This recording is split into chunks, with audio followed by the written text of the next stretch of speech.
کہ ایک بہت خوبصورت جملہ ہے کہ اللہ تعالیٰ جب کسی دل میں اپنی محبت کا نور بھرنا جاتے ہیں تو اس دل کو توڑتے ہیں، اس دل کو توڑا جاتا ہے، اس میں سے جو دنیا کی محبت ہے نا وہ نکال دی جائے اور جو اللہ کی محبت ہے وہ اس میں داخل کر دی جائے۔ تو اگر اللہ تعالیٰ آپ کو آزما رہے ہیں، آپ پر مشکلات ہیں، پریشانیاں ہیں، آپ کسی بھی سٹیج پر ہیں، آپ ڈپریسڈ ہیں، آپ کسی بھی قسم کی بے سکونی میں ہیں، تو آپ یہ بات یاد رکھیں کہ یہ اللہ تعالیٰ کی طرف سے آپ کو ٹیسٹ کیا جا رہا ہے۔ اللہ تعالیٰ چاہتے ہیں کہ وہ آپ کو خود سے قریب کر دیں۔ دیکھیں حضور صلی اللہ علیہ وآلہ وسلم نے فرمایا کہ اگر 2 مال تمہیں نصیب ہو جائیں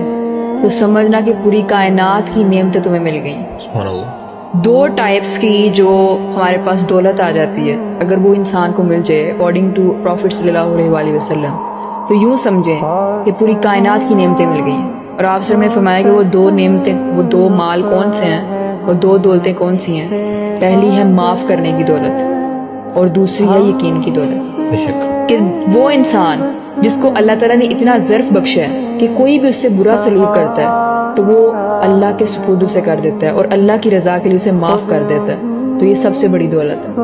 اور دوسری دولت ہے یقین کی دولت، کہ کچھ بھی ہو جائے، آپ کی زندگی کتنے ہی مشکلات حالات میں آ جائے، کتنی ہی مشکلات کا شکار ہو جائے، لیکن پھر بھی آپ کا اس بات پر یقین ہو کہ اللہ میرا مالک ہے،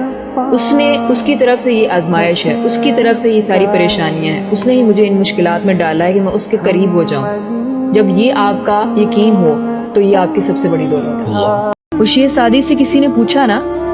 کہ آپ کا حال کیسا ہے، تو شیخ سعدی رحمۃ اللہ نے جواب دیا کہ اللہ کی نعمتیں کھا کھا کر دانت ٹوٹ گئے ہیں مگر زبان اس کی ناشکری سے باز نہیں آتی۔ تو آج ہمارے ارد گرد یہی عالم پایا جاتا ہے، یہی منظر آپ کو دیکھنے کو ملتے ہیں کہ اللہ نے تمام نعمتیں دی ہیں لیکن پھر بھی انسان ناشکری کرتا ہے کہ میرے پاس تو یہ نہیں ہے، میرے پاس تو یہ نہیں ہے، اللہ نے مجھے دیا ہی کیا ہے۔